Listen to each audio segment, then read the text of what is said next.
Hey everybody, it's your pal Mike Zombie, and this week we're going to talk about Osombie from 2012. I'm looking at the cover right now, and it says Osombie, but the S, it's kind of done like a Z. Anyway, on the top we see some 20-something-year-olds sitting there looking back, but below we see what appears to be the Taliban. And in the middle, it appears to be a very crude sort of zombie Osama bin Laden. And it says, Osombie, bin Laden will die again. So the cat's out of the bag right away with this film. And I started to watch, and I was immediately hating it. I'm thinking this concept is stupid. What the hell is this all about? And oh great, here's a bunch of GIs running around that are all muscular like GI Joes. And hey, of course their shirts are off. And just hold the phone.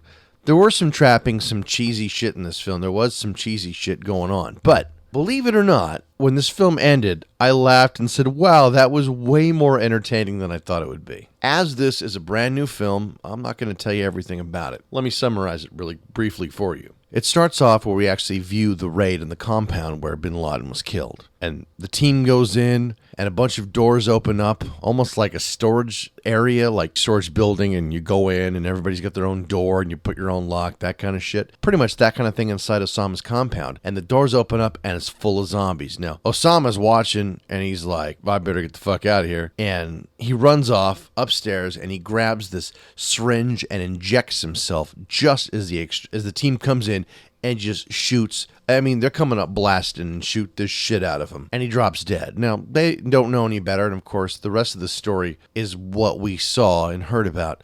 They bag him up and they drop him in the ocean from a ship. Except now we see he wakes up underwater because he is a zombie. Walks to shore, and he's almost back home to modern day, though this wasn't very old, as the team is now trying to find him. And the rest of the world doesn't know. In Afghanistan, I'm assuming that's where this was, I'm sure they said, zombies are popping up everywhere. And they believe the Taliban's behind it. And they're just frankly not sure if bin Laden really is dead or not. We've got a blend, and I'll even say a fun blend, of good-looking, good-acting people playing the military. I was thrown off right away because I'm like, all right, let's see. We've got the pretty boy, we've got the cowboy, the Joker, and we have the pretty Barbie doll soldier girl who's just tough as shit. She's a dead-eye with her gun. I mean, she'll shoot your ass down.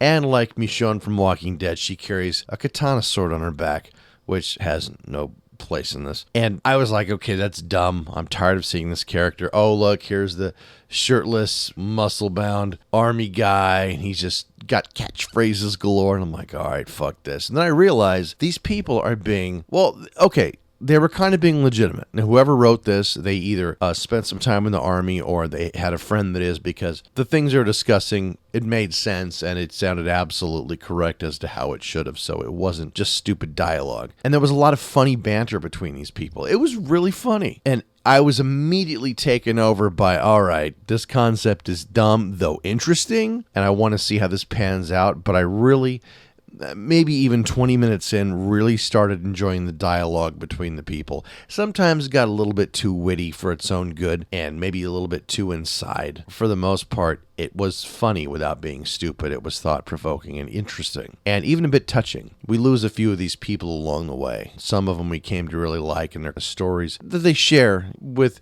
some of the newcomers to their group, which allows us, of course, to hear the story as well, which is the purpose for these interactions. So I would say to you, since this is brand new, and it's on IMDb rated 4.3 stars out of 10 from 391 users, so I would put it somewhere probably even a little bit ahead of that. But I will say, what they did right in this film is they kept it interesting. Every scene was shot gorgeously. I mean, I'm not sure what cameras they used, but the landscapes were very nice. Everything was clear. Everything was well framed. And there is a lot of CGI head explosions. And I'm going to say that I really liked them. This movie, by far, for being a little zombie film no one's ever heard of, well, maybe that's going to change. This is a new film. But the most attractive, realistic headshots throughout this film. These people don't fuck around. They're trying to kill these things, so they aim for the head. And more often than not, they hit that target. So I was very pleased. Sometimes it did seem like they were shot and the blood just went straight up to the heavens. Didn't come back down. That was only a few times. Other than that, it was really good. The zombies in it are good. And the dynamic of the Taliban is making zombies to go out and fight, but they also become bait, and sometimes the dog bites the hand that feeds it, which makes this interesting and how the military is going to react and what they're going to do and who they're going to kill and who they lose. So I would say this is worth a watch. I did enjoy it. I was entertained. Didn't love it, not supposed to, but I was pleasantly surprised at a movie that, frankly, I sat down to dislike, and I was really thinking, let's get this off the list. You know, McPierce always has something witty to say with the Bradinsky scale. He somehow weaves it in and makes it kind of funny about why it's the most accurate rating scale ever. And I don't know, man, I'm still thinking that Don't Look in the Podcast had some pretty good ratings as well, because they could like hit a decimal point and still throw 30 fucking digits out. They just keep on moving to the right and they would factor it in. I'm thinking mine is the best. The Bradinsky's the best because it's my fucking opinion. So as far as I'm concerned, it's the best and most accurate. On the Bradinsky scale, if a buy, a borrow, or don't bother, this would definitely be a borrow. If you can see Osombie, if you can get past the box and the awkward premise, it was an entertaining film. And be ready to laugh. And, before I go, I'm not going to ruin this film, but they bring up a good point. They're walking in the desert, and one soldier says to the other, you know what bugs me? Have you ever seen a zombie shit? The guy says, no. He says, me neither. They eat flesh and eat flesh and eat flesh. No one ever shits. So they vow that at some point they're going to make one guy check, the drawers of a zombie to see if he's got crap going on, which I just thought that was I've never heard anybody mention that before. And I don't think I've ever thought that before. And you guys know I eat, sleep, breathe, drink zombies. That's all I think about. I've never thought about that. So I'd like to thank the writer Kurt Hale for putting that in there. And that's an interesting point. Do zombies shit? And do we really want to know? But this would be a borrow. Check it out, folks. And Tom, I'm so sorry I couldn't think of anything witty. I am tired as fuck this week. I just wanted to get this done. And I ended up liking the film, so it became... I couldn't just come in and shit on it. So I used all my creative energy coming up with good things about Osombie. And why don't I use this last fleeting minutes to pimp other people's stuff? Thanks for listening to our show. You want to check out Vaughn at Motion Picture Massacre. You want to check out Metal Mikey. Metal Mikey had, I think, Lips and whatever. Everybody's on iTunes. Oh my God. If you haven't heard Midnight Corey's new show, The Electric Chair, I'm going to say this as respectfully and as intelligently as I can. You should go suck a bag of dicks because you're stupid. I can't tell you how entertained. Midnight Corey interviewed John Ford, the guy that made The Dead. Are you kidding me? Do you know what a great movie that was? If you don't, you need to see it. I got on Vaughn's ass a couple weeks ago, and Vaughn, if you're listening, you better fucking seen it. I'm going to bug you about it next time. And Eric, Mr. Lowther, I owe you a copy of it. I've got to get it together. I've got a copy of it for Eric. So, Big Ugly Hair Scary, it's coming to you.